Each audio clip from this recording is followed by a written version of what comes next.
guys, my name is Tracy. I am from the Navigators Tarot on Facebook and on Instagram. You can find me also on YouTube as The Sleepy Wisdom. If you would like a personal reading or anything like that at all, you can have a look and see exactly what I offer on my website, sleepywisdom.com. And yeah, so without further ado, we shall get into the masculine energies for the week. The divine masculine energies as we go through these massive amounts of changes that are going on the earth plane at the moment and within all of us. Yeah, so we'll see where the masculine is at. Ooh. Wow, wow.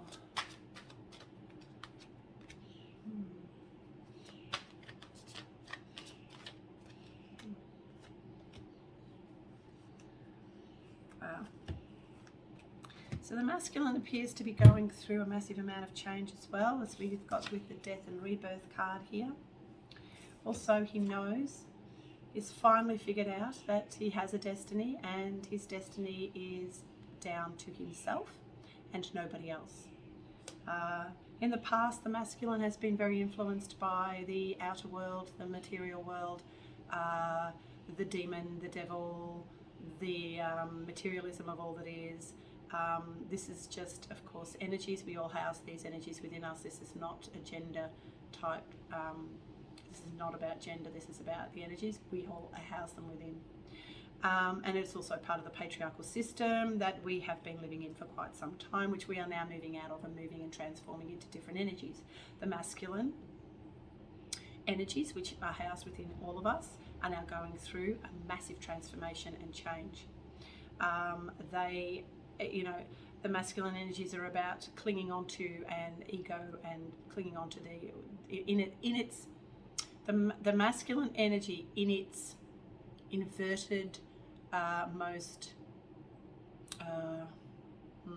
low vibing form is one that is connected to ego, and purely to ego and to materialism and the 3D matrix world, which we are now moving out of. And the masculine at this point in time is beginning to change from that egoic sense of self to incorporating his divine essence of the feminine within to come in and help to transform himself into something far greater than he could ever know possible on a spiritual level.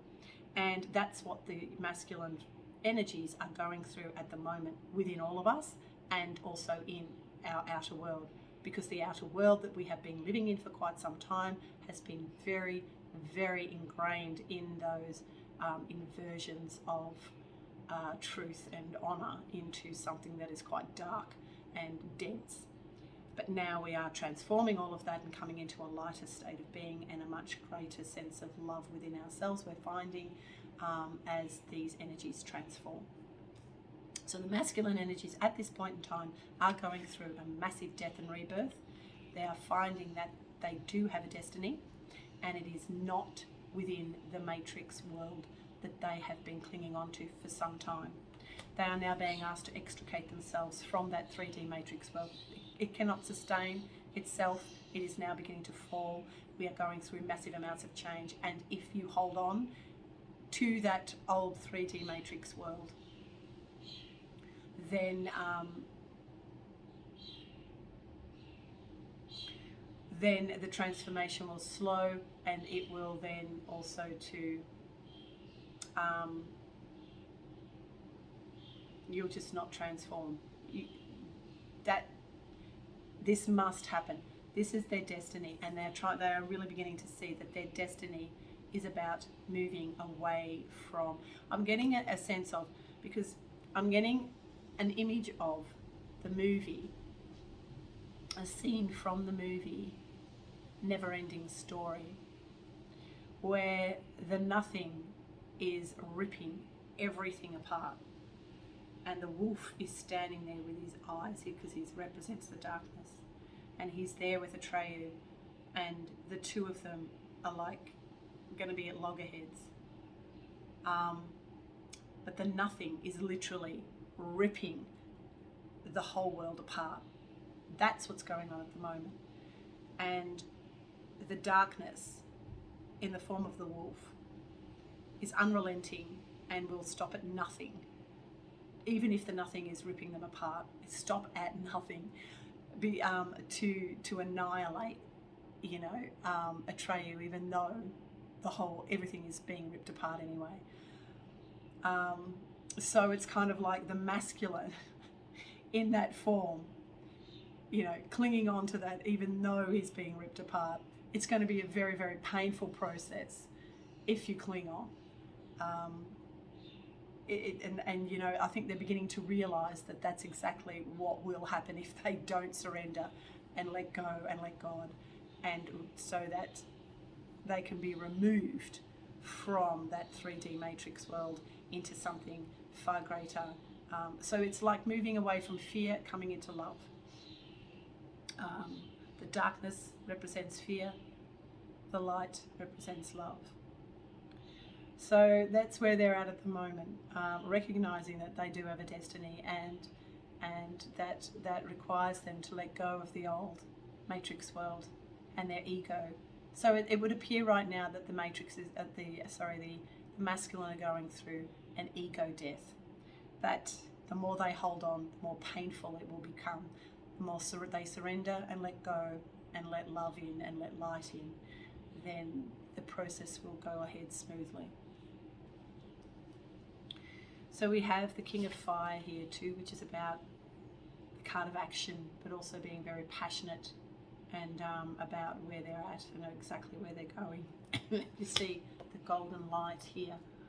The masculine form in the form of the King of Wands.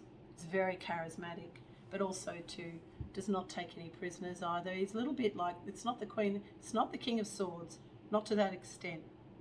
He's a little bit softer than that in some way, but holds the wand of action and it's like a magic wand. He can use it in any way, shape or form that he wishes to manifest exactly what he needs to within his own life and his own world. We have the Maiden here too. So I'm getting that this is more about renewal. So really beginning to leave that old matrix world behind and come into these renewed energies of action and perusing his own identity and finding that within his identity, that's where he's going to find the strength to be able to move out of that soul contract and that soul matrix that is connected to that old world structure, and be able to move out of that into, by letting go of the identity of who he thought he was that was connected to that 3D world, and now moving out of that into a lighter sense of being and a more loving state by surrendering to all that is, by surrendering to God.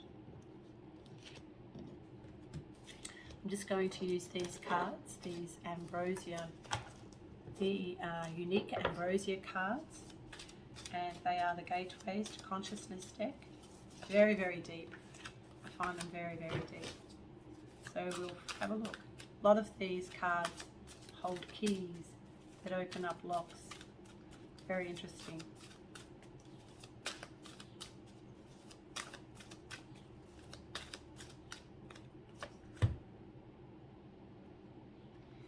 Oh, look at that. And the key, unity.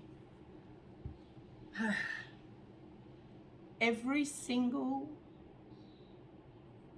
card deck that I've pulled today, I've pulled the unity card, the union card. So it would appear that union is the state into which the masculine now must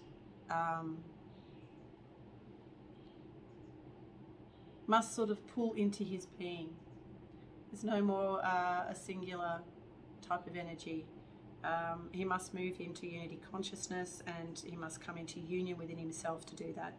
and that it's about balancing out his energies, balancing out those, and of course getting to source is always through, for the masculine, to go through the divine feminine, which is about nurturing, kindness, love. But this is about nurturing kindness and love for himself, and coming into union within his own cellular structure, so that he can understand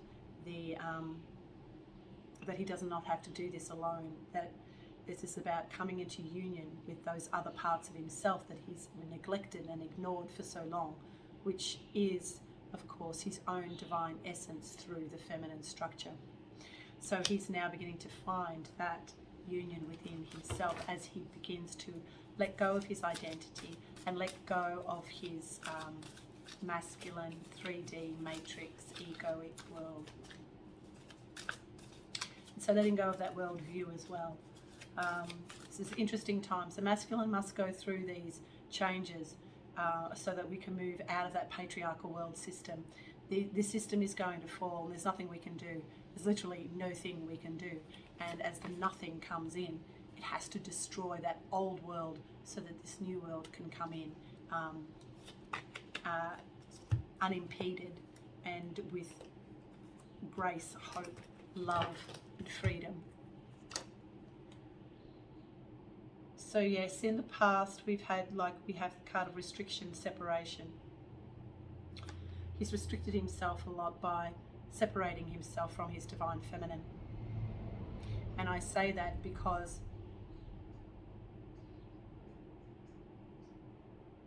the feminine is how he accesses his divine, his divinity. It's through the feminine energies that he's been neglecting within himself for so long. That nurturing kindness and love that he needs to actually find within himself and come into union within himself first. So so he's caused his own separation from the divine feminine. But now it's time to come into union with his divine feminine within. He is the key to her lock. It's also interesting because I also get that the thymus, it's interesting because I do get that the thymus also has to do with the union of the masculine, divine feminine in a way. And he holds the key to that lock, and it will start by him unlocking his own divinity through going within, finding those keys to unlock his higher heart center, which is the thymus. So yeah, interesting, really interesting. Okay, so they're the energies of the divine masculine for this week. Really having to let go of the 3D matrix and being forced to by the divine. He doesn't have it. There is no more time at all. And it depends on how painful he wants to make the process. So yeah, as I've said before, when I talk about these energies, I'm not talking about gender. I'm talking about the energies that are within each and every single one of us. So yeah, it is not a good idea to project outwards onto another human. It's always about finding the balance within our own cellular structure and our own divinity within our heart structure. Okay, so I'll see you again soon, next week maybe. So if you would like to hit like and subscribe if you haven't already on my YouTube channel, I will see you next week. Goodbye for now.